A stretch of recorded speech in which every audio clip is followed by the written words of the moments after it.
अस्सलामुअलैकुम रहमतुल्लाहि व बरकातुहू। सलामती हो तुम पर और अल्लाह की रहमत हो और उसकी बरकत हो। ધોરણ 11 અરબી વિષયમાં આજે આપણે પાઠ નંબર 13નું નામ છે અલ इख्तिबारी। इख्तिबार એટલે परीक्षा। इख्तियार अपने बोलते हैं ना, इख्तियार इख्तियार से बना इख्तिबार। इख्तियार होता है परीक्षा में जो चाहे वो लिख दो, वैसे ही उससे बना है इख्तिबार। इख्तिबार એટલે परीक्षा। समझी गया। पाठ नंबर 13નું નામ આમાં विभाग नंबर 1। बिस्मिल्लाहिर्रहमानिर्रहीम। शुरू अल्लाह के नाम से जो बड़ा मेहरबान निहायत ही रहम वाला है। अद्दसुस्सालिस अशरा अल इख्तिबारु। पाठનું નામ છે પાઠ। અદ્દર્સ એટલે પાઠ। અસ્સાલિસ સાલિસનો મિનિંગ અરબીમાં થાય 3 એટલે 3। સાલિસ सालिस यानी 3। अशरा अशरा यानी 10। अशरा यानी 10। अल इख्तिबार इख्तिबार એટલે પરીક્ષા। બરાબર। इख्तिबार એટલે પરીક્ષા। તમારો પાઠનું નામ શું થયો? પાઠ નંબર 13 પરીક્ષા। સમજી ગયા બધા? દર્સ એટલે પાઠ, સાલિસ એટલે 3, અશરા એટલે 10। 3 અને 10 કેટલા થયા? 13। એટલે પાઠનું નામ છે 13। पाठનું नाम परीक्षा છે અને पाठ नंबर 13। अरबी में अगर अपने को 13 लिखने हो तो कैसा लिखेंगे खबर है? अस्सालिस अशरा। अरबी में अगर 13 लिखने हो तो कैसा लिखेंगे? अस्सालिस अशरा। बराबर। आगे पाठ स्टार्ट करिए हमें। अल मुदर्रिसु अम्मा ततसाअलूना अंतुम अबनाई। अल मुदर्रिसु બધાને જ ખબર છે। મુદર્રિસ એટલે શિક્ષક। અમ્મા અમ્માનો मीनिंग થાય છે क्या संदर्भे। क्या संदर्भे यानी कुछ सवाल के लिए अम्मा का इस्तेमाल होता है।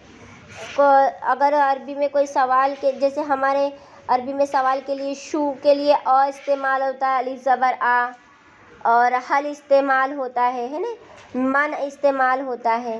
इसी तरह अम्मा भी इस्तेमाल होता है। अम्मा का मीनिंग होता है कौन सी चीज़ या क्या, कई वस्तु। ततसाअलूना જુઓ આખો વર્ડ છે એક મોટો। એકબીજાને પ્રશ્નો પૂછી રહ્યા છો। તતસાઅલૂનાનો મીનિંગ થાય છે તતસાઅલુ સાઅલા।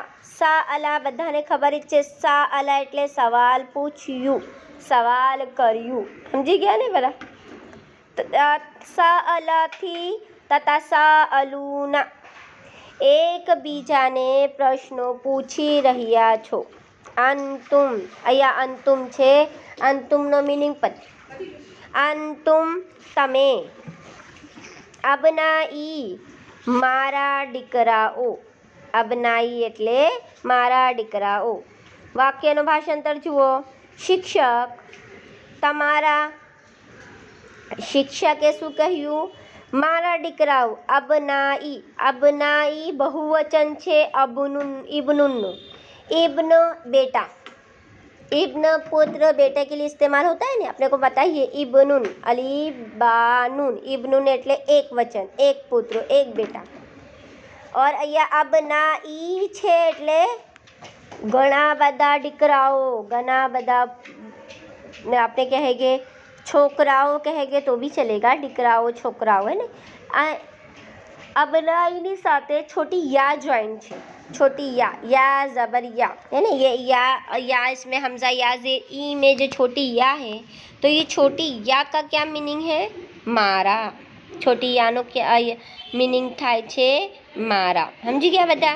શિક્ષકે કહ્યું મારા દીકરાઓ તમે ક્યાં સંદર્ભે એકબીજાને પૂછી રહ્યા છો। ક્યાં પૂછી રહ્યા છો? પ્રશ્નો। બરાબર। પ્રશ્નો પૂછી રહ્યા છો। પ્રશ્નો લખવાનું બાકી રહી ગયો છે, તમે લખી લેજો પ્રશ્નો। આગળ હામિદુન नतसाअलु अनिल इख्तिबारी कैफा यकूनु। હામિદે શિક્ષકથી સવાલ પૂછ્યું. હામિદ એટલે હામિદ, હામિદ નામ છે. નતસાઅલુ પ્રશ્નો કરી રહ્યા છીએ. જવાબ આપ્યું. નતસાઅલુ એટલે પ્રશ્નો કરી રહ્યા છીએ. અનિલ ઇખ્તિબારી પરીક્ષાના સંદર્ભે. ઇખ્તિબાર એટલે પરીક્ષાના સંદર્ભે. कैफा के, यकूनु केवा हशे, यानी परीक्षा कैसी होगी, कैसे लिए जाएगी और परीक्षा में कौन कौन से सवाल आएंगे, ये सवालों के बारे में हम डिस्कस कर रहे हैं, है ने? बराबर. આગળ હામિદે કહ્યું, અમે પરીક્ષાના સંદર્ભે પ્રશ્નો કરી રહ્યા છીએ કે કેવા હશે. પ્રશ્નો કેવા હશે આ વિશે અમે એકબીજા સાથે વાતચીત કરી રહીએ છીએ, એકબીજા સાથે પ્રશ્ન પૂછી રહ્યા છીએ. બરાબર. અસહલતુન તકુનુલ અસઈલતુ ફીહા અમ સાબુન. જો ફરીથી અસહલતુન તકુનુલ અસઈલતુન ફીહા અમ સાબુન.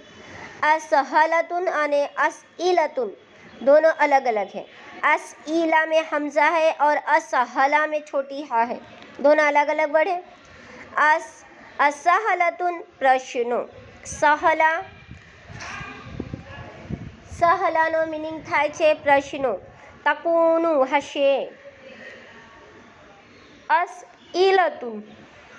असइलतुन એટલે સરળ, આસાન. ફીહા તેમાં. આમ કે. साबतुन मुश्किल. साबा એટલે મુશ્किल. अगर अपोजिट पूछाता है तो साबा मुश्किलનો अपोजिट થાય છે असइलतु સરળ, આસાન. બરાબર. असहलतुन પ્રશ્નો. તકુનુ હશે. असइलतुन સરળ. ફીહા તેમાં. અમ કે. સાબતુન મુશ્किल. બરાબર. આગળ તમે પ્રશ્નો સરળ હશે કે મુશ્किल, है ने? कया प्रश्नों विषय में बातचीत करता था कि प्रश्न आसान होंगे या मुश्किल होंगे, है ना? कैसे होंगे सवाल, हम उसके बारे में क्या कर रहे हैं, एक दूसरे के साथ डिस्कस कर रहे हैं, एक दूसरे को सवाल पूछ रहे हैं. अनस्ततीउ अनंजहा बितकदीरिन मुमताजिन अमला. अनस्ततीउ શું તમે થઈ શકીશું. अनस्ततीउ हमजा अलिफ ज़बर आ के ज़बर आ, अलिफ के ऊपर जो ज़बर है उसका मतलब होगा शू, है ना? हमजा ज़बर आ, यह अलिफ ज़बर आ, इसका मतलब होगा शू. नस्ततीउ તમે.